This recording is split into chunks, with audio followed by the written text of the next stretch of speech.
Daar trek 'n koel met spoed. Hy's nat van Afrikanerbloed. En smart die boodskap wat hy voer. Hy kom uit Afrikanerroer. Hy kom deur Afrikanerhart. Slap sag trou hart, so wreed deurboor. Want trekkend jaar en stond, sal steeds die koel die boodskap sprei. En waar hy tref, heel nooit sy wond. En wat hy tref, dit heilig hy.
Ons het hierdie toe man aangebring.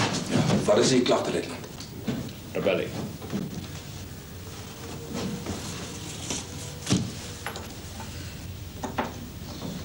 Is jou naam? Josef Johannes Fourie. Ja, en... Commandant. Wat doen hom? 36. Dit is jou kaart. Maak leeg jou zakken. Moet wat? Maak hem los. Maak los.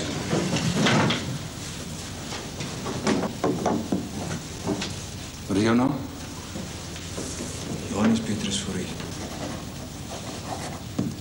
Is jullie familie? Broers. Ons het gister by noodgedachte gevang. Hulle 10 van ons manne doodgeskiet en 21 gewond. Jy was die kapitein in die burgermag gewees. En toe het jy oorgeloop na Beierse mense. Hier, wat is dit, hè? Verraad voor u. Luitenant, as dit alles dan nie mag gaan. Ons sal hulle toesluit. Kom aan. Bring eens sleutels. Kom.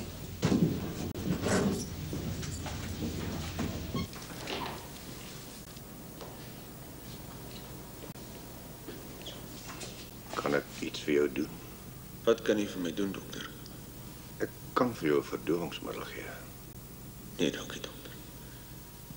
Ek het my God. En dis al wat ek wil hê. Daar is iets wat jy vir my kan doen. Sorg dat my familie my lijk kry. Goed, ek sal kyk wat ek kan doen.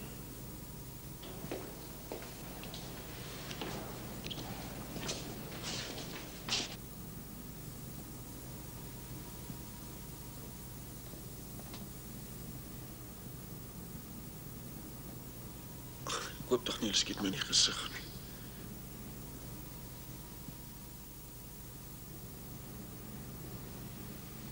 Wil jy nie bid nie?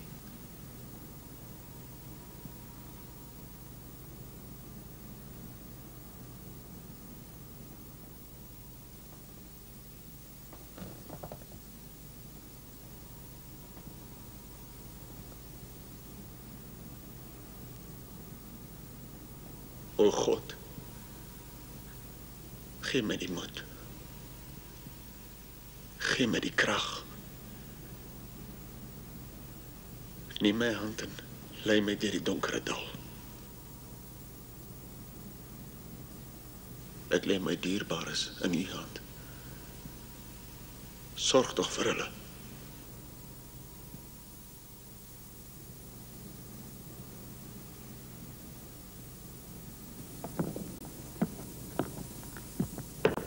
As ons die doodsvallei betree, laat ons elk aardse vriend alleen.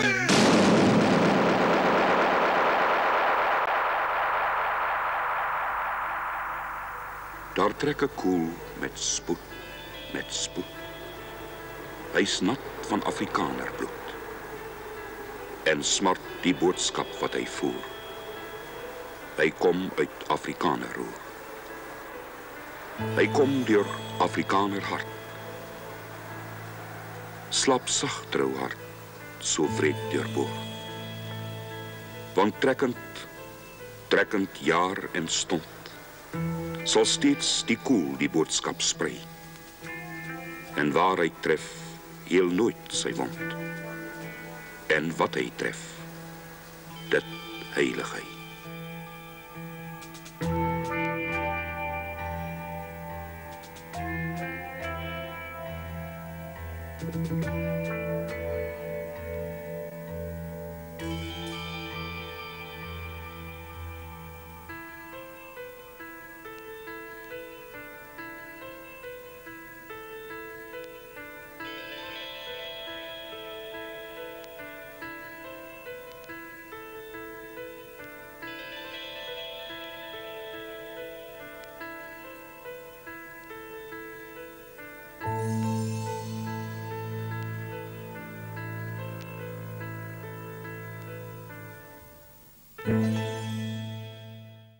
Ek is 'n boer en ek het my brood geëet, soms droog, soms met koffie, soos net ons dit maak, vroeg in die môre in Afrika, soos net ons hom ken.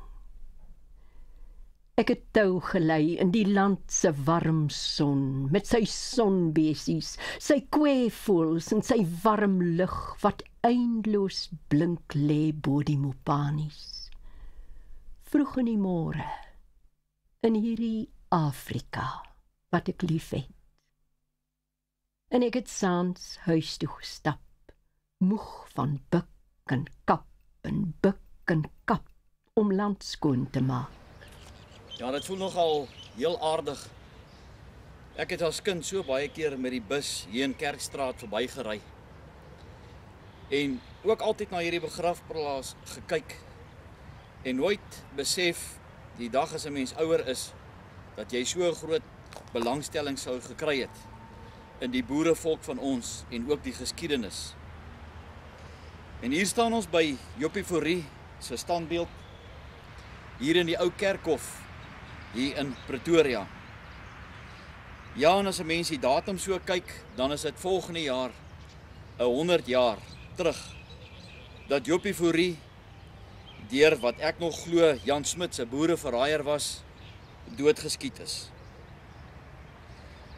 En soos wat die tannie vir ons vertel, van watter tipe mens hy was, en wat haar moeder haar vertel het, dan voel 'n mens nogal heel eienaardig as jy hierso staan, en ek sê dit vanoggend vir my vrou Annelie, dit is eintlik snaaks. Hoekom moet 'n mens eers doodgeskiet word? En daarna word 'n gebou of 'n plek of 'n instansie na jou vernoem. En dit is wat met Joppie Fourie gebeur het. Ek gaan nou net vir u wys wat 'n plek is na hom vernoem. Ja, en Joppie, soos die tannie vertel het, was 4 keer opgegrawe gewees. En die Little Dip wat sy van gepraat het, baie van ons ken dit vandag. Dis nou nie spesifiek dieselfde middel nie, Jysvloed, wat kieme en goed doodmaak. En Little Dip is wat die boere gebruik het om hulle perde en hulle beeste in 'n drukgang deur te stuur, en dan word hulle onderdompel in die water, en dit help nou vir die borsluis en so aan om af te val van hulle. Ja, en hier lê hierdie groot boereheld, wat ook deur 'n boereverraaier verraai is. En soos hy gesê het, en ek glo dit, dat Jan Smuts die aand toe sy eie mense hom gesoek het en vir hom gaan gevra het vir begenadiging vir Joppie Fourie, dat hy daar in 'n trein gaan wegkruip het by Irene-stasie. En die tannie vertel ook dat toe Jan Smuts uitgevind het dat hulle besig is om 'n petisie op te trek, toe het hy hierdie groepie mense en ook hierdie dominee laat weet, nee, maar hy sal hulle dan nou die Sondagoggend van die 20ste Desember sou hy hulle dan nou te woord gestaan het. Ja, ook net so liegbek, soos baie van die ander boereverraaiers wat hulle eie mense verraai het. Want Joppie Fourie was daai Sondagoggend 5 uur al doodgeskiet in die sentrale gevangenis hier in Pretoria. Maar soos hulle sê, die wiel draai stadig maar seker. Dit is so. En ek dink dit is waarom Jan Smuts ook nooit net te rustig gelê is in so Kamp Kerkhof nie, want ek dink van ons eie boeremense sou sy graf gaan verniel het, net om wat hy ook aan hierdie mense van ons gedoen het. Mense wat saam met hom geveg het in die Anglo-Boereoorlog. Mense wat dieselfde passie gehad het, wat ook gesê het, hulle sal nie toelaat dat hierdie Engelse hierdie land van ons oorvat nie. En ja, so het hy omgedraai. Ek lees ook in 'n boek van Martinus van Bart, wat hy sê dat generaal Dellery ook vir Jan Smuts 'n drag slaag toegedien het met 'n sambok by Stormberg, omdat hy ook nie wil geluister het nie.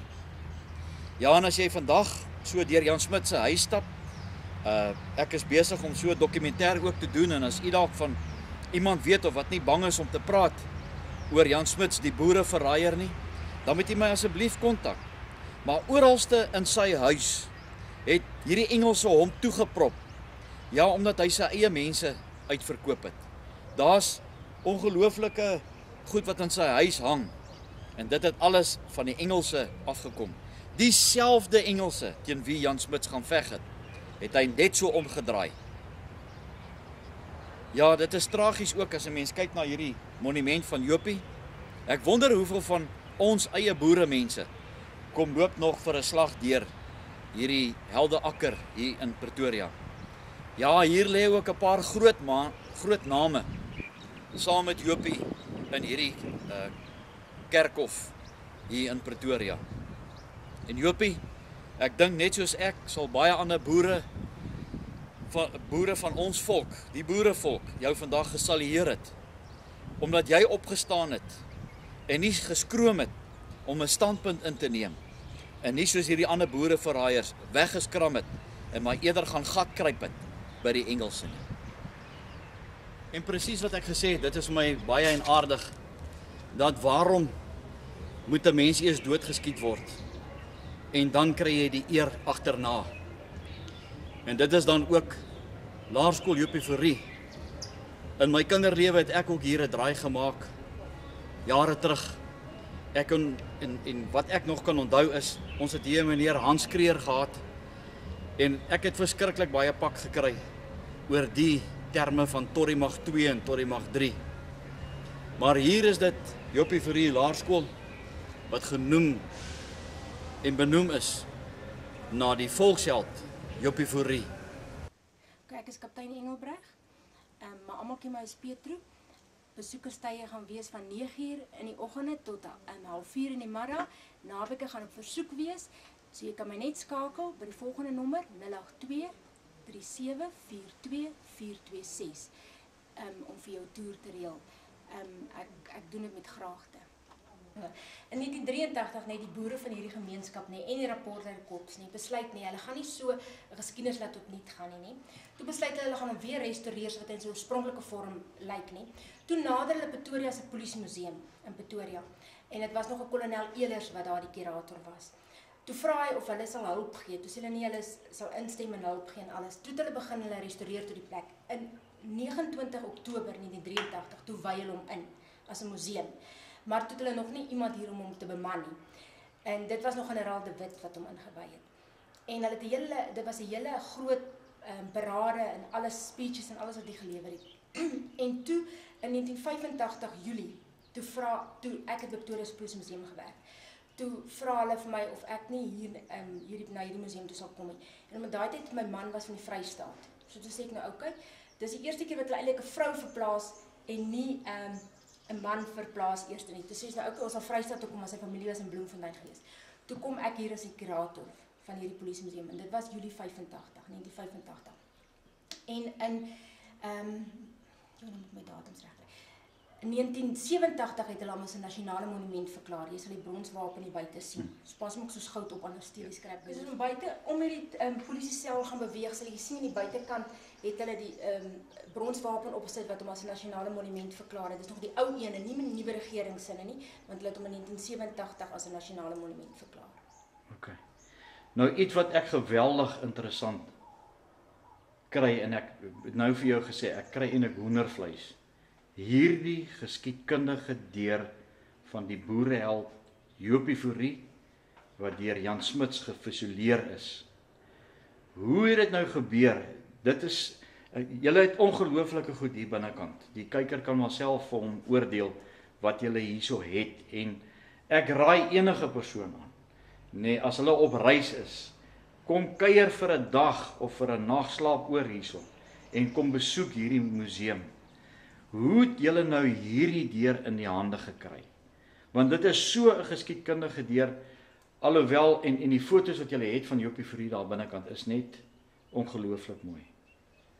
Hoe het dit gebeur? Hierdie deur is geskenk deur Pretoria Polisie Museum. Is eintlik geskenk deur 'n meneer mevrou Ja. Pinaar, né? Ja, ek dink is Pinaar. Nee, maak nie saak nie. Ek het die badge afgeneem. Ja, afgeneem, meneer mevrou Pinaar, né? Hierdie deur kom eintlik van Pretoria Sentraal se Polisie Museum af, né? En omdat hulle nie 'n sel daar het wat tot hulle beskikking was nie, het hulle gevoel dat hy gaan pas hier by 'n ou sel. Dis eintlik nie Ventersburg se geskiedenis nie. En dis hoe die deur hier opgeëindig het om in bewaring te bly. Maar dis nie Pretoria Sentraal gevangenes se deur nie, dit kom Pretoria Sentraal Polisiestasie deur. Dis waar agter hom gevange gehou het voor hom tereggestel het by Pretoria Sentraal. En jy sal sien, hy self was te ordentlik. Hy het niks krappe uitgegraveer agter op die deur nie, maar wel ander geharde misdadigers. Ja. Mei 1900 net die Engels hierdie dorpie moes binne geval. En tydens die Anglo-Boereoorlog net omtrent die hele dorpie verwoes net. Daar het net een huis oorgebly was die tannie wat 'n joiner was nie. Haar hoeksteen is daar in die perdestalle in. Ek sal dit nou vir jou gaan wys. Toe het hulle met 'n skerp voorwerp die woorde RAMC 1900 hierop uitgegraveer wat staan vir Royal Army Medical Corps. Hulle het hierdie toe gebruik as kwartier in 'n hospitaal vir hulle omdat dit die stewigste gebou op die oomblik was en op die hoogste plek in die dorp geplaas was. Ons mense is baie besorgd oor spooke. Spooke dit. Ja. Ja, dit spook hier in die Wat gebeur? Daar word gesê nie, iemand het homself opgehang onder daai groot bloekombome, want die spyker is nog daar in die ding in die boomstomp ingekamp. Nee, my gaan wys. Maar ja, ek sal weer gaan wys. Elke museum het 'n spook, nê? En ons spook sal in die aande hier van 12 uur af met daai swaar kettinge waaraan hulle voete so vasgewees Wat so sleep. Sal hy nou om hierdie gebou beweeg. Baie van die polismanne wat baie kere tot baie laat aan hier gewerk het, sê hulle dit ervaar en al gehoor. Ek myself glo natuurlik nie in 'n spook nie, maar ek hou van 'n spookstorie. Kyk, jy sal my ryk as daar 'n spook is. Baie mense wat tot by hierdie plek kom, het hulle gestaan en sê hulle nee, hulle wil nie verder gaan nie. Ek vra hulle hoekom nie. Dan sê hulle vir my hulle kry hoendervleis. Hulle voel hier was mense miskien dood in die sel of iets gewees. Dan staan hulle net hier. Hulle ander familielede en vriende en goed sal ingaan, maar hulle gaan. Ek het hoendervleis gekry toe ek hierdie deur sien van Jopie Fourie. Dis net vir my. Sjoe. Ek het nie woorde om dit te beskryf nie. Kom wys ons nog. Ons gaan kantoortjie waar ons nou staan, was die staatsbevel se kantoor. Hy's gebou so tussen 1902 en 1910. Dit was 'n tipiese ou twee-man polisiestasie, 'n sinkgebouetjie met mismure, oorspronklike houtvloere. Hier is nog al die oorspronklike meubels wat hier is. Ou boeke wat hier gebruik was, wetboeke, die Oranje Vrystaatse wette en dan 'n boek waarin hulle die postmortems ingeskryf het. Dit is iemand daai dag miskien oorlede is, hulle presies geskrywe wanneer hy oorlede en wat het gebeur. En dan daar in jou regterkant lê 'n boek op wat hulle patrollies in uitgewerk het, soos wat hulle die dag die patrollies sou gedoen met die perd. Maar jy het nou vir my iets ook baie besonders gesê. Die persoon wat die bekragtigingsbevel geteken het, dat Jopie Fourie gefusioneer moet word, met ander woorde reggestel moet word. Sy foto hang ook hier binne. Ja, dit is ons kolonel Theodor Trieter. Kolonel Sir Theodor Trieter was die een wat dit bekragtig het. En dis nou die foto wat hier aan die muur hang. Dis reg. Destydse kommissaris van die polisie in 1913. Hier is die ou aanklagtekantoortjie, dis waar jy maar jou klag kom lê in die ou dae in. Dis die boekpers waar hulle eie boeke mos nou mooi weer moes reggemaak en met 'n leerband aangesit en weer die blaai mooi moes gegom het. Hierdie is 'n Ja, jy kan wys. Een van die siffies wat hulle gebruik het tydens die wat is hy? Help my nou reg man. Resessietyd wat Smits afgesê wat jy nie mag witmeel en breinmeel. Ja. Dis nie depressie nie. Tannie sal baie mooi weet. Okay, maar ek weet die polisie het dit gekonfiskeer by jou huis. Sou hulle by jou huis kom en jy het miskien koek of brood aangebied met wat witmeel ingehaat het, dan wou hulle hierdie goed alles gehad en dan vir jou boete gegee. Jy mag daai tyd net breinmeel gebruik het. En baie van die polisie het daai tyd, omdat nou lus was vir 'n ou wit skoentjie of 'n ding, het hulle met 'n lekker saam geëet en stil gebly. Ander het weer net die skoon geëet en dan net vir jou die boete of die goed gekonfiskeer. So dit kom uit die reses. Ek dink die resessietyd ja. Kom dit uit. Die laaste feebie wat hier gebruik was tot 1956 was hierdie polisiestasie in werking gewees. Toe is na die heilige polisiestasie toe daar in die Hoofstraat in. So dis die laaste feebie wat lê geskryf het. Voorvalle boek waarin jy alles wat in die dag gebeur het is hierin opgeteken. Daai uniform daar agter, uit watter tydperk kom dit nou? Hierdie was jou swart polisieman wat jou wag was, hier so swart konstabel se uniform. Hy kon of die helm het gedra het of dan nou daai perderuiterhoed. Hy het ook nie 'n wapen gehad soos die ander polisiemanne nie. Vuurwapen, hy het met 'n knopkierie homself verdedig en dan die assegaai. Hulle was baie goed in 'n assegaai. Hulle het geweet hoe met 'n assegaai. Ousersand Kemp nê, met die inwyding van die polisiemuseum nê, het hulle hom die eer gegee om hierdie enkelkwartiere te kom oopsluit en vir hulle te kom vertel hoe dit presies gelyk het in sy dae toe hy hier geslaap het en gebly het. En hy was ook vir dapperheid het hy 'n erkenning gekry deur die koningin van Engeland omdat hy sy lewe gewaag het om sy lewe te gee vir sy staatsbevelvoerder. Maar wat het gebeur? Dit was 'n dag gewees wat hulle twee gevaarlike misdadigers aangekeer het wat met 'n kar deur die dorp moeilikheid gemaak het en goed. En toe het hulle ingebring aanklagkantoor toe, maar hulle het ook 'n onwettige wapen by hulle gehad. En toe wil hulle arresteer en toe ruk die Roelofse, die een gevaarlike misdadiger, toe die wapen uit en hy sê ek skiet jou sommer en toe sê jy gaan nie my staatsbevelvoerder skiet nie. Toe spring hy voor hom in. En as dit nie was vir 'n blikkie krywen sigarette wat in sy boonste sakkie gehad het nie, het die koel toe weggeskram en hy's toe net lig beseer en hy's toe na hospitaal toe en goed. So dit is hoe die storie geloop het. En hulle het hulle toe aangekeer want hulle toe weggejaag. Hulle was van Johannesburg af en toe op pad Johannesburg toe gooi hulle die kar om. En toe hulle so gevang.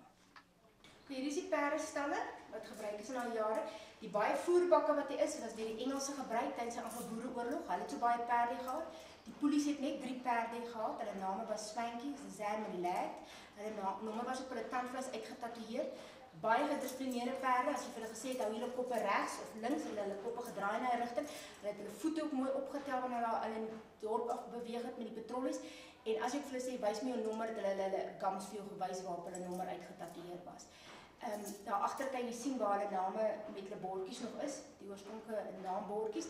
En dan hierdie is 'n ou blaasbalk wat hulle gebruik het om die perde die hoefysters mee te beslaan, vuur te maak by die perde vir hulle hoefysters. En dan hierdie is 'n baanmasjien. Die ander goed wat jy hier sien is eintlik maar meer goed wat op die terrein gebruik was deur hulle daai tyd, omdat hulle mos nou maar 'n skitkraal hier agterhoek het waar hulle die vee geskit het tot die boer sy vee kom terug eis het of kom betaal het om weer sy vee terug te kry. Daar is die oorspronklike kerwe daar agter jou. Hulle het hom weer teruggekoop by veiling in Kroonstad. Hy staan nie op sy oorspronklike plek. Dit was die kerwe wat hulle gebruik het om vir die perde voer te kerf mee. En dat hulle ook baie keer vir die perde 'n bietjie dagga gegee. Dis maar om hulle stamina te gee om by die plase uit te kom en om hulle patrollies so te doen. Latere jare het hulle 'n motordeur daar agter ingebou en 'n sidekar en die voertuie daar ingetrek en hierdie kant het dan hulle lijkskouings gehad. So hulle het postmortem ook aan hierdie kant gehad. So dis miskien waar jou spook vandaan kom. Ja. Ek wil net vir jou sê, spook het nie hier binne nie.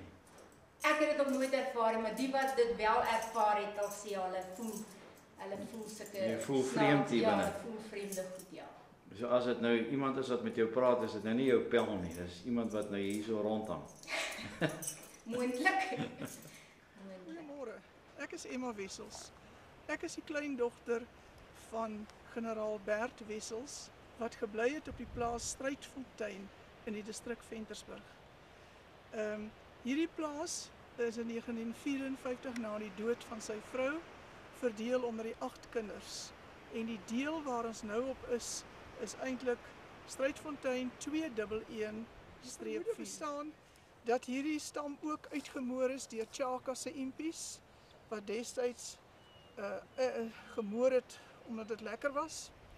En op die oomblik behoort die plaas aan meneer Wynand Tron van Henneman, maar as u enige besoeke hier wil bring en na hierdie ruïnes kyk wat nog baie mooi deur die jare bewaar is, kan u die Ventersburg Toerisme Forum kontak. Ons sal vir u 'n nommer op die skerm gooi daarvan. En dit is hierdie deel moes ook baie waterryk gewees het met fonteine, want oral op die omliggende koppies tref ons hierdie stadte aan. Vandag kom die fonteine net, kan ek amper sê, begin loop as dit baie gereën het en is daar nie meer standhoudende water nie. Dit kon ook gewees het dat dit 'n rede was hoekom hulle weggetrek het. Die vermoede bestaan dat hulle uit die weste in hierdie rigting migreer het, maar daar is nie definitiewe bewyse daarvoor nie. In die 50s het professor Mack van die Durbanse Universiteit wel 'n site hier oopgegrawe wat hy OXF1 genoem het. Hy het ook verskeie ander sites gemaak in Botawil, in Wimburg distrik en al die dinge wat hy ondersoek het en hy het sy M-teses daarop uitgegee. Ons is nou hier op die plaas Mooipan. Aanvanklik was die grond in Cronje besit gewees en hierdie kraal is vermoedelik in die 1880s gebou. 'n Kort geskiedenis tydens die ABO het die Engelse al die plase verwoes soos ons reeds weet.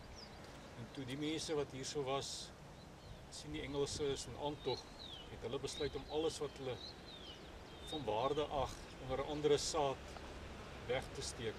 En in die kraal het hulle mieliesaad, koringsaad en voorsorgumsaad begrawe en met seile toegemaak en met sinkplate en toe die grond bo-oor gegooi.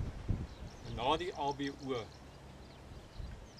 toe die vrouens huis toe kom, het hulle die saad uitgehaal en onmiddellik begin saai omdat daar so vinnig as moontlik kos kon wees vir hulle. Die huis was 'n dubbelverdieping huis en omdat die mense aan boerekant geveg het, die Engelse die huis met plofstof verwoes, hulle het hom nie net afgebrand nie. Hulle het met plofstof verwoes en daar's nie eintlik 'n mirasie wat oor is, net 'n hoop klippe daarso. In die omgewing het ons heel wat potskerwe en patroondoppies, Martini Henry patroondoppe en punte ook opgetel. Kry julle ooit besoeke van sy voorgeslagte of nageslagte bedoel ek, wat kom kyk en sê hoorie my oupa of ons het verneem my oupa het hier gebly of iets van die aard? Ja, toevallig volgende week kom hier weer 'n persoon. Dis op sy bucket list om hierheen te kom. O, is dit? En toe kom kyk waar oupa gebly het. Ja, toe het ek van gesê hy's baie welkom. Toevallig volgende week. Ai, yes. Die ander is oor die wêreld versprei. Sommige is tot in Nieu-Seeland. Maar ons het nog so af en toe kontak met sommige van hulle. Ja. Jy kan net toevallig noem generaal Cronje. Dis generaal Cronje se grond gewees, AP Cronje, wat aan boerekant geveg het. Nou sommige van die ander kommandos tog ook hier aangedoen. En ek dink is Vader Kestel wat beskryf hoe hy een nag hier so by die Cronjes oorgebly het en hoe vriendelik die dames hom behandel het, want die generaal was toe nou weg saam met sy kommando. Hulle was toe nou hier aangewees net voor die verskroeide aarde beleid. En toe het hulle nou van hier af Henneman toe getrek en daar so 'n Britse trein ook beroof.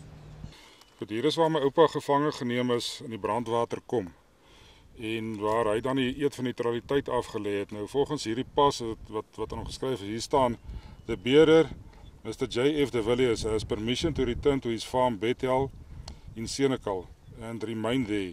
He has been on commando. His arms have been taken away. He had taken the oath of neutrality. Dit is uitgereik op die 30ste van die 7de maand 1900. En dan die volgende dag report het in Senekal, die 1ste van die 8ste maand 1900, het hy dan by die magistraat in Senekal gerapporteer dat hy terug is in die distrik. Het jou ouma agtergebly toe op die plaas? Sy het agtergebly op die plaas.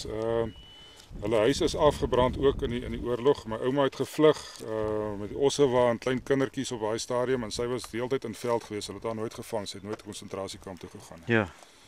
Maar en dan het my oupa dan as gevolg van die verskroeide aarde beleid het hy dan op 'n stadium besluit om sy eed van neutraliteit te verbreek en hy teruggegaan komando toe en hy was as 'n bitter einde klaar gemaak met die oorlog. Was dit die rede gewees hoekom hulle huis toe nou afgebrand is? Ek weet nie of dit kan dalk die rede wees. Want as die Britte mos nou hier aangekom het en hy het hulle daai brief gewys. Ja. En hulle dan nou teen daai wense gegaan. Met ander woorde, jy het mos nou wapen neergelê en hulle brand nog steeds jou huis af. Ja, nee, ja, jy's reg. Daai huis moes afgebrand het nadat hy teruggegaan het. Nadat hy teruggegaan het, ja. Ja, want dis wat hulle sê, sy het gevlug, sy was in die veld. En hoe het hulle toe weer bymekaar uitgekom, jou oupa en ouma? Ek weet nie hoe het hulle weer bymekaar uitgekom. As ek sê, hy was toe nog nie weer gevang nie. Hy het toe nog maar klaar gemaak met die oorlog en dit hulle maar op die plaas gebrei, jy weet, en ek dink so jy moet indink op daai tyd, as my pa my vertel, hy het teruggekom, die plaas is afgebrand, hulle het nie vee of enigiets oorgehad nie. En toe het hy eendag gery en hy het iewers 'n blesbok kon skiet hier langs die pad. Dat hulle daarom kon vleis kry, dat die pad is dorp toe en so aan dit. So dit was maar tye gewees om weer op die been te kom na die oorlog waar alles verloor het. Ek is Jan de Villiers. Ek boer in die stadium hier in die omgewing. Die geskiedenis wat ek julle hier vertel, het afgespeel in die rebellie, die tydperk of tussen 17 en 18 November in 1914. Nou ons staan hier op die plaas Bronkhorstfontein. Ek dink voor ek julle dan net wil wys wat hier alles gebeur het. Ons staan hier op die bult. As jy kyk daar afkyk en daardie rand, daardie blink sinkdakkie wat daar uitsteek. As jy kyk hierso skuins agter my, teen die rand ver hier vandaan af is die plaas ongegind. Dit was ons Stefans Ferreira se plaas gewees. En dan op die linkerkant hier is Bronkhorstfontein se rande. Nou om die geskiedenis ver te gaan haal, of op die regte datum, op die 17de November, die oggend het daar 2 verkenners van kommandant Koen se kommando het oor die rand by ongegind gekom. Nou ons staan Frans Ferreira se huis toe afgery na die huis toe. Binne in die huis was rebelle gewees, 5 rebelle. En daar was 'n konfrontasie gewees. Die 2 verkenners wat afgery het, een was 'n karremaker, van 'n karremaker, die ander een was van 'n Merwe, hy het die bynaam gehad van Koster. Nou Koster van 'n Merwe was kommandant Bart Krog wat aan die rebelle kant was, 'n skoonseun. En daar was 'n konfrontasie by die huis en al 2 die verkenners is daar doodgeskiet, van 'n Merwe en karremaker is albei noodlottig gewond en doodgeskiet op die werf. Nou, dit het gebeur die 17de November. So die aand het generaal Rautenbach se kommando het gestaan hierso op Parafontein, die plaas Parafontein. En die volgende oggend, die 18de, was kommandant Koen van die regeringsmagte se kommando's was in hierdie rande hier links van my gewees. Heel links op die punt agter is Damfontein. Van Damfontein se rande af, oor al hierdie rande so om, het kommandant Koen se regeringsmag gelê. Waaronder my oupa was dan ook Jan de Villiers as kommandant gewees in die regeringsmag, was dan ook hier op die punt van hierdie rande gewees. Kommandant Koen het toe hierdie met sy kommando besluit om die regeringsmagte hier aan te val. En hy is in 3 aanvalle gedoen. Die een mag is uit Damfontein se rande aangeval agter. Die tweede mag het hierdie middelste gedeelte aangeval en die ander mag het agterom hierdie rand gekom van die agterkant af. So in hierdie gevegte wat hier plaasgevind het, is dan een van die regeringsmagte het gesneuwel hier en dan het hier 'n paar van die regeringsmagte het dan gewond. Die regeringsmagte het omdat die manne van agteraf omgekom het hulle op die vlug geslaan. En is my oupa dan ook gewond in hierdie geveg wat hier plaasgevind het. En dan het ek nou sy geweer wat hy gehad het met die geveg, het ek hier as ook die bandelier en die bladsak wat hy aangehad het en waarop dan ook die koel wat deur die bandelier is, deur die koelpunt is op die bandelier waar die koelwond deur is. So dit is hierdie bladsak, bandelier en geweer is dan was in hierdie geveg betrokke gewees met daai slag van Bronkhorstfontein. So hiervandaan af het die regeringsmagte teruggetrek in Senekal se rigting en die rebelle het dan agtergebly. En dan 3 dae later om die verhaal verder te vertel was daar dan was die rebellemagte nader aan Senekal by die plaas Fairview of Vraai Uitsig het hulle gelê en het kolonel Fouché van die regeringsmagte van Virginia afgekom en hier van agteraf van die plaas Skutters draai af het hulle aanval op die rebellemagte gedoen op die plaas Vraai Uitsig. Die rebelle het teruggeval in 'n randjie toe by Hillyside waar gevegte plaasgevind het. In daardie geveg is kommandant Bart Krog se seun Martin Krog is in die been gewond en generaal Rautenbach en dominee Roux as ek reg is of is Boshoff, is nou nie seker. Boshoff. Dominee Boshoff en generaal Rautenbach het hom dan daar na 'n plaashuis toe gevat waar hom agtergelaat het en waar hy dan dood is. Die tragiese verhaal wat dan hier afgespeel het is dat Bart Krog, sy seun en sy skoonseun binne 3 dae uitmekaar het verloor het in daardie gevegte en aan weerskante van die oorlog, een aan die regeringskant en een aan die rebellekant. Dit is die tragiese verhaal van Bronkhorstfontein. Dankie. Is daar enige grafte hier rond? Daar is 'n graf hierso onder by op Bronkhorstfontein van die regeringsmag wat daai man wat daar gesneuwel het. Jou vinger daar na die So die koel is daar deur. Die koel is hier deur, ja, so is daar uit op hierdie. Daai presiese koel. Daai ja, is hier uit. Koel is daar uit, deur sy lyf en hier uit. En hierdie kant op die bladsak het hy om hierdie kant ook afgeskiet. So hulle was so oor mekaar. Die bladsak is seker nou voor die koel gewees. Is jou oupa toe doodgeskiet? Nee, hy is net gewond. Net gewond. Ja.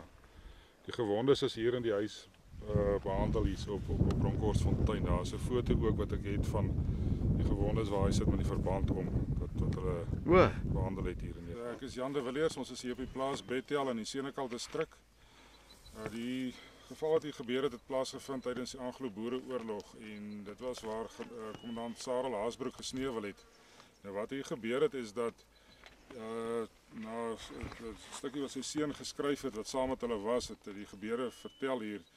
Die Engelse kolonne was aan my linkerkant aan die weste kant van hierdie kop. By Doornkop was hulle besig geweest, Engelse kolonne daar opgetrek en hulle doel was om plase te verwoes en die vrouens goed bymekaar te maak.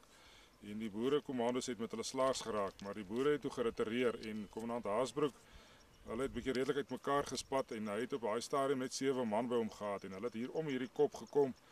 En hier aan die ooste kant, aan die onderkant van die kop, is groot rotse. Daar het hulle perde gelos en hulle het hier teen die kop opgeklim om te kyk aan die ander kant waar is die Engelse en wat gaan hier aan. En terwyl hulle die opklim het die Engelse begin skiet met kanonne hier bo op die kop. En kommandant Haasbroek het vir sy manne by hom gesê hulle kan niks hier doen nie, hulle sal maar moet teruggaan. En toe hulle omdraai om terug te hardloop na hulle perde toe kom hier 'n klompie Engelse op hulle sy uit. En volgens die verhaal is dit die tweede sarsie wat die Engelse afgevuur het. Het 'n koel vir kommandant Haasbroek deur sy kop getref en hy is dood hier. En hierdie hoopie klippe wat hier lê is deur my oupa en ouma wat so 2 kilometer wat hier vandaan af bly. Die volgende dag na sy dood het hulle op sy bloed het hulle hierdie hoopie klippe kom pak. En kommandant Haasbroek is toe begrawe op die buurplaas op Dieploisrus. En na die oorlog is hy herbegrawe op sy plaas Grootdam tussen Winburg en Ventersburg. En dan het ek dan ook hierso dan die foto van kommandant Haasbroek wat geneem is. Daar's 'n foto waar hy lê, wat hy hier lê waar hy sy sakke uitgedop het om te kyk wat hy alles by hom het. So die foto is dan hier op hierdie presiese plek geneem waar kommandant Haasbroek gesneuwel het.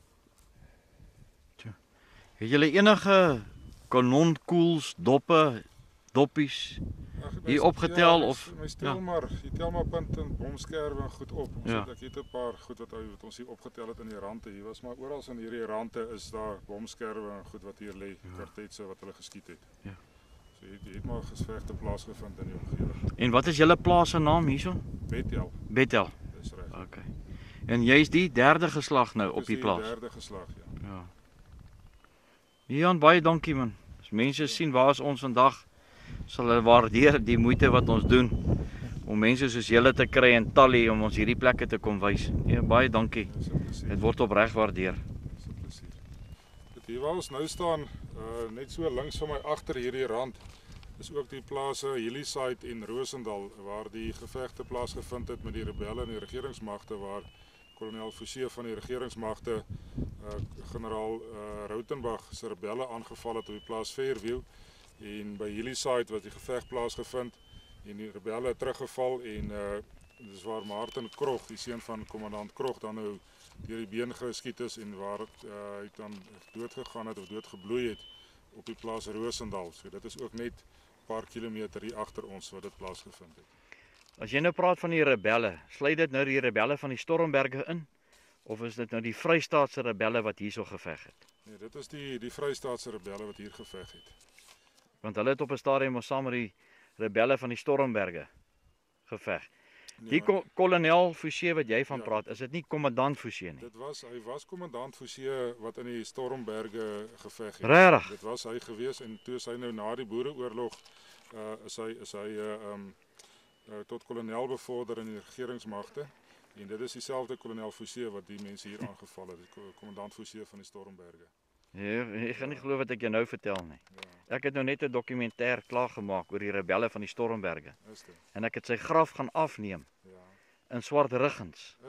Hy is as 'n armlastige daar dood. Hy het diamante gedelf. En hy was bekend gewees as die De Wet van die Stormberge.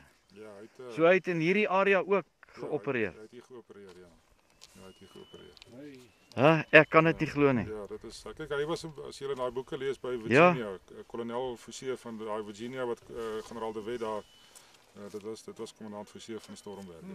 Nee, ek het nou vir die hele Ja, ek weet hy is toe hulle oor Suidwes toe het hy mos agtergebly daarna daai dinge gaan deelneem en hy daar agtergebly as 'n polisieman in Duitswes gewees en toe hy later teruggekom as Delwer. Kyk toe Jan Smit oorgeloop het na die Britte toe. Het hulle by Kraddock bymekaar gekom en toe het hy vir kommandant Forsie geroep en gesê hoor die oorlog is verby. En toe het kommandant Forsie se kommandolede gedink hoor hierson nee maar hierdie ding was van voor af uitgeklaar en hulle wil hom toe daar doodgeskiet het. Toe trek hy sy hemp uit, toe sê ja, skiet my hier in my boerehart as julle dink. Nee, ek het julle verraai. En daar op Kraddock is hoeveel rebelle in hegtenis geneem. En hulle het die slegste van almal afgekom. Hulle perde was gevat. Hulle het letterlik niks oor gehad nie. Ja, interessant dat ek jou weet die stories rondom die Boereoorlog en die goed. Ek het nou eendag vir Tally vertel. Ek dink daai met daai ander file ekskuus hier rondstuur hierso. Dis my sidekick. My oupa was in die oorlog, in die Boereoorlog was hy 'n veldkornet geweest. En met die wat generaal Prinsloo die by die brandwater kom oorgegee het. Toe het my oupa ook daar oorgegee saam met die mense. En maar hy het toe die eed van neutraliteit afgelê. En so toe is hy nou nie weggestuur op 'n skip nie en hy het toe nou gesê right, hy gaan plaas toe kom, hy sal nie meer verder in die oorlog aangaan nie. Toe het hy teruggekom plaas toe en hier aan die ander kant is lande en hy was by die lande besig geweest. Toe hoor hy daar klap 'n skoot by die huis. Toe hy by die huis kom daar onder, toe staan my ouma daar, toe was daar een van die burgers geweest wat gesê het hy kom hom dwing, my oupa dwing om terug te gaan oorlog toe. Hy sê as hy my oupa in die hande kry, skiet hy hom dood soos nou sy hond doodskiet. Hy skiet sy hond dood voor sy agterdeur. In elk geval toe het die Engelse begin met hierdie verskroeide aarde beleid om die huise en die goed af te brand. Hulle het my oupa se huis self afgebrand. Die huis staan nog daar met die rooi klippe en die goed, die gebou is nog gestaan of is nie meer daar nie. Kan julle daar gaan wys. En toe het my oupa gesê maar die Engelse doen ook nou alles verkeerd. En toe het hy besluit om sy eed te verbreek en hy teruggegaan komando toe. En toe hy terugkom by die komando toe het hulle gesê maar hulle gaan hom sy rang teruggee. Toe sê nee, hy is nie waardig om 'n rang te hê nie. Hy het 'n eed verbreek. Hy het die oorlog tussen bitter einde klaar gemaak as 'n gewone burger. Ja, so dis die storie van my oupa ook nog in die oorlog. Maar daar's 'n boekie geskryf, ek weet nie of julle hom gelees het nie, Ons Berry. Nee. Ons Japie, ekskuus, Ons Japie. Dis die boekie. 'n bietjie af. Die boekie Ons Japie is geskryf deur my oupa se suster se dogter. Hulle het op die plaas Abrikooskop gebly in Ficksburg. En sy het dagboek gehou van die oorlog en sy het hierdie verhale het sy neergeskryf soos my oupa vir haar ma gaan kuier het en gepraat het hoe die ding hom kwel en hoe dit hom pla en wat hy moet doen en hoe hy moet teruggaan. Dit is alles daar neergeskryf in die boekie van haar. En dit is ook my oupa se broer. Ons Japie is haar een broer wat dood is in 'n konsentrasiekamp, sy het die boekie aan hom opgedra. En dan my oupa se ander broer het gesneuwel op Platrand waar hy daar in Newcastle. Ja, waar die Engelse loopgrawe Lady Smith bedoel ek, ja. En daar's 'n gedenksteentjie ook opgesit waar hy die loopgrawe uitgestorm het en op Engelse met sy pistool geskiet het. En maar die verhaal is dat die Engelse offisier agterna vir die boere gesê het of vir my sy broer toe hy sy lijk gaan haal het gesê het hy's 'n baie dapper man wat daar geveg het die dag. Hy wil hom gelukwens met sy broer wat so dapper geveg het. Dit is ook die storie van ons de Villiers, ek weet nie, ek het ons verklap weg van die militêr. Al my oupas was almal maar iewers daar in die weermag of kommandant Paul de Villiers hier van Vicksburg was my oupa se broer en ons is maar almal half militêr. Almal militaristiese mense. Half klap weg. So seker kry maar seker my gene van hulle af. Ja. Ag, dankie Jan. Dit was nou interessant. Ja, jessie man, dit is om nou weer hier te staan om te dink daai de wet van die Stormberge het in hierdie wêreld geveg. Dis net weet baie oud nie, jy het nie altyd woorde om dit te sê nie, maar baie dankie. Genaamd Paardeberg. Ek bly hunker na jou. Sou jy ook nog bestaan? Maar die kimme bly blou, watter koers ek ook gaan. Ek het lankal vergeet van rigting en tyd, want ek soek jou planeet en die heelal is wyd. In die swayende ruim sing die stilte sy lied en die donker is al wat my heen kome bied. Maar ek loop sonder rus, want iewers is jy en ek loop onbewus by die heelal verby. In 'n tydlose nag bly ek roep, waar is jy? Skuif jou donker gordyn oop en laat een ster brand vir my.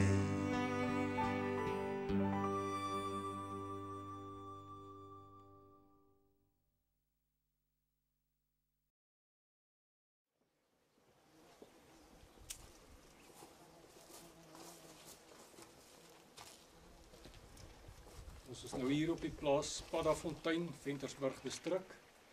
Tydens die Anglo-Boereoorlog het die kommando van generaal Philip Botha een nag hier aangekom en hier kom uitkamp. Die kommando tussen die huis en die kraal het hulle uitgekamp. Die generaal en Vader Kestel was gelukkig om in die huis te kon bly. Daai nag het dit aan reën gegaan. Dit het die volgende dag en die volgende nag om mekaar gereën. Hy sê dit was 'n geweldige papery as gevolg van die perde in die omgewing wat als modder getrap het. Met die gevolg is, of die probleem was die burgers het nie tente gehad nie. Hulle moes onder komberse sit en skuil. Party het 'n seiltjie gehad, maar dit was redelik chaoties geweest.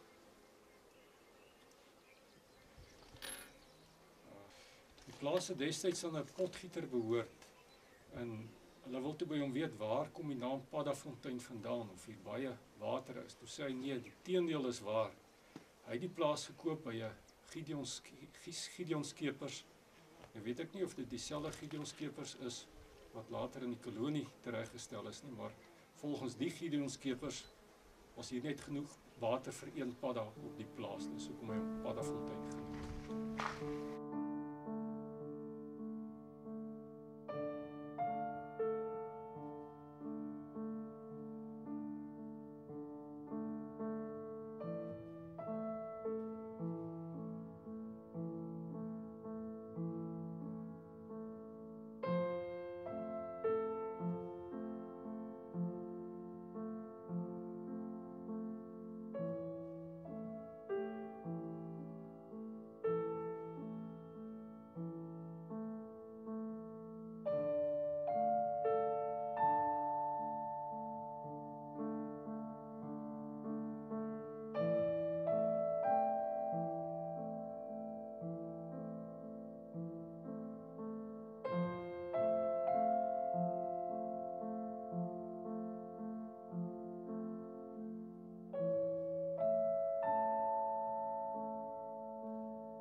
Gustav Potgieter hier van Ventersburg.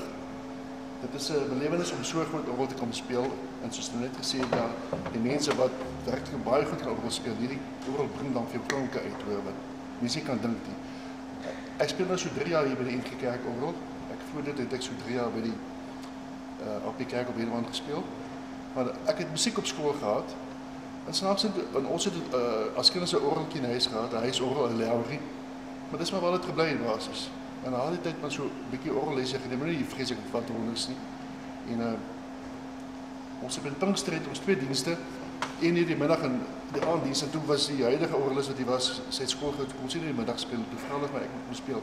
Toe ek maar op die klavier gespeel en ek het toe nooit die orgel gespeel nie. En hier in die middel van die reeks het ook dat ek die orgel bestyg. Hoe moet jy kom sit te speel en van 20 minute gespeel ja. Nou kyk is 'n Maserati van orgels hierdie oor. Dis nie my enige een weet jy. Met die vol bas met jy weet ja. Hoorie maar nou, wat 'n ervaring kry 'n mens nou as jy nou op so 'n pragtige instrument speel? O nee, dis Maar kyk is meestal Christelike liedjies wat jy nou speel maar. Wat gaan deur 'n mens se gedagtes as jy so speel? Net so sê wat jy vergeet van alles, ek bedoel wat jy die wonderlike klank wat ek kan doen basis, jy weet ja. Nee, wat so sê wat jy is heeltemal op 'n ander stasie. Ja. Hoe lank speel jy nou al orgel?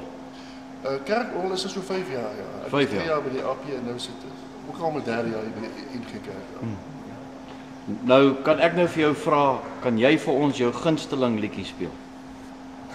Ene wat altyd na in jou hart is en hoekom is dit so 'n gunsteling liedjie vir jou? Hier is 'n mooi liedjie wat in die liedboek 190 loof die Here en die hemel.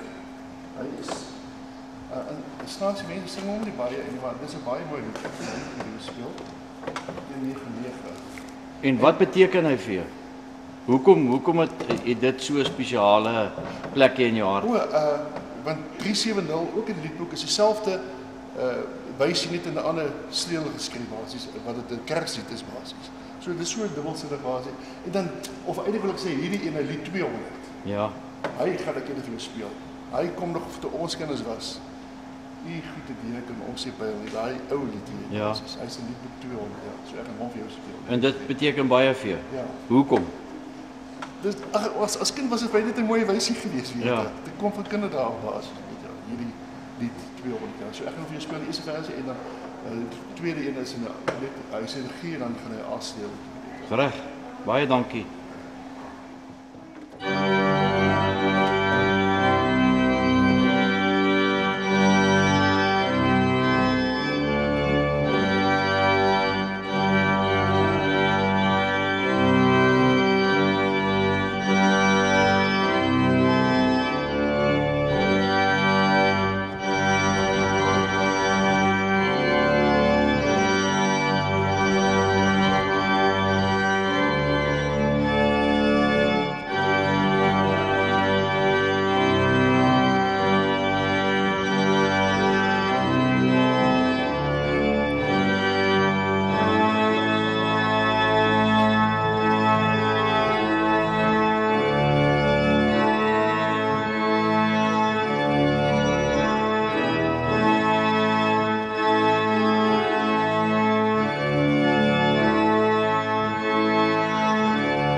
interessante staaltjie rondom die rebellie.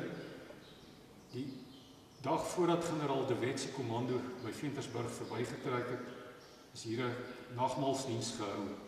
En die regeringsmagte wou baie graag die opstokers in hegtenis neem, maar om dit buitekant in die openbaar te doen sou 'n opstand teweegbring. Toe besluit hulle gaan die generaal Bert Wessels en Edwin Conroy probeer uit die kerkdiens uitlok om in hegtenis te neem terwyl die gemeentelede in die kerk is.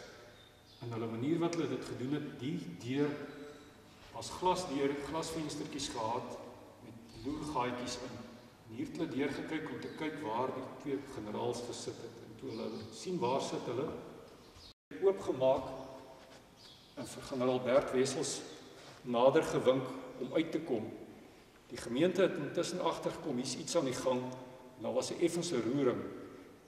En generaal Bert Wessels om die ontwrigting te stop het besluit om maar op te staan en uit te gaan. Edwin Conroy het egter besef wat aan die gang is, en op daai oomblik terwyl die preek aan die gang is, het hy opgestaan, gesê, Dominee, stil, oom Bert, sit. Toe is daar chaos.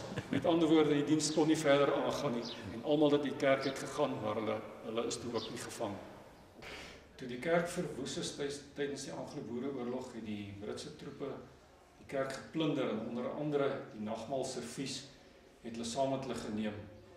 En een spesifieke beker het na lang omswerwinge in die VSA beland, waar as die Afrikaner hom toevallig in 'n pandjieswinkel raak geloop het, en toe nou weer aan die gemeente kom terugbesorg het, na al die jare. Na 100 jaar was hy weer terug op sy plek gewees. Eers van Suid-Afrika af, Brittanje toe Frankryk toe, en toe VSA toe, en terug Suid-Afrika toe in 100 jaar se tyd. Ons is nou in die NG Kerk Ventersburg, het 'n paar interessante feite omtrent hierdie kerk. Die tralieheining rondom die kerk dateer van voor die Anglo-Boereoorlog, saam met die kloktoring. Dis al wat oorgebly het van die oorspronklike kerk, wat voor 1900 hier gestaan het. Die res is als afgebrand tydens die Anglo-Boereoorlog. So hierdie kerk wat ons nou in is in 1912 voltooi. Die pilare is hier so ingebring met 'n ossewa, waardeur, hier was 'n opening aan my linkerkant by hierdie venster, waardeur die ossewa ingekom het in die kerk in, want hy voor die preekstoel gedraai, omdat hierdie pilare is soliede metaalpilare, want die ossewa kom stil hou op die plek waar die pilaar afgelaai moet word, en dan is hy met 'n katrol hier opgehuis om op sy plek te sit, omdat hulle so swaar was. Daar was nie 'n ander manier gewees om hulle hier te kry nie. Oom Rooi-Jan Potgieter het die vervoerwerk gedoen hierso, onder andere die pilare hierheen gebring, en meeste boumateriaal ook met sy ossewa, en die hoekpaal hierso in die tralieheining het 'n lasplek in, soos almal kan sien, en hy het met sy ossewa te naby aan die heining gedraai, en die heining gehaak en die paal afgebreek, en hy het ernstig om verskoning gevra vir die kerkraad, en onderneem om die hoekpaal te herstel op sy eie koste, en dis hoe hy dit gedoen het in 1912, en dis nou 2016, en hy hou nog steeds. Hoeveel gemeentelede is julle vandag in die kerk? So 200 volwasse lidmate. Ja, dis pragtig, die orgel, en dan is dit seker nog mooier as almal nou so saam sing, nee. Ja, dis pragtig, dis 'n belewenis. En wie is julle huidige dominee? Dominee Andries van Rooyen. Goed. Kan ek vir 'n ander interessante storie vertel ook van hierdie wêreld van ons op hierdie plaas Deploys Rus? Ja. Ek weet nie wie is die mense wat daar gebly het nie. Die meisietjie daar gesit en dan verlang sy na haar kerel wat op kommando is. Dan sit sy op die randjie. En toe het sy liedjie geskryf van die blou en berge. Ja. Die blou berge wat hier lê. Dit is waar die liedjies van die blou berge. Moet... Die verhaal loop dat hier agter op die plaas Deploys Rus het daar boere gebly, en met die Anglo-Boereoorlog het die meisie was haar kerel op kommando gewees, en sy het baie verlang na hom, en dan het sy daar bo op die randjie gaan sit bo kan die opstal, en dan kyk sy na hierdie blou berge hier agter my, en dan verlang sy na hom, en sy het 'n liedjie geskryf, De Blou en Bergen, en ons vermoed dit is waar die liedjie, al het die berge nog so blou, sy oorsprong gehad het. Kan jy die meisie se naam onthou? Ek weet nie wie Nee. daar gebly was. Hoe het julle aan dit, is dit maar net oorvertellings? Ja, dis maar oorvertelling. Ek weet nie waar dit is iemand het dit vir my vertel, maar ek kan nie nou herinner wie dit vertel nie. Maar dis maar so deur die familie wat dit vir my vertel het. Nou omdat dit nou vir my is dit nogal baie roerend. Dink ek ja, kom ons dra terwyl ons hier vandag staan, en as dit wel so mag wees, ter ere van haar hierdie liedjie. Ek sal die regte materiaal hier insit. Nee, en daai liedjie, al het die berge nog so blou, ter ere van al daai boere en noontjies, wie se jong mans, wie se jong kerels moes gaan veg het vir 'n volk se saak, vir jou vryheid. Nee, dra ons hierdie liedjie, al het die berge nog so blou.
Nou ja, toe.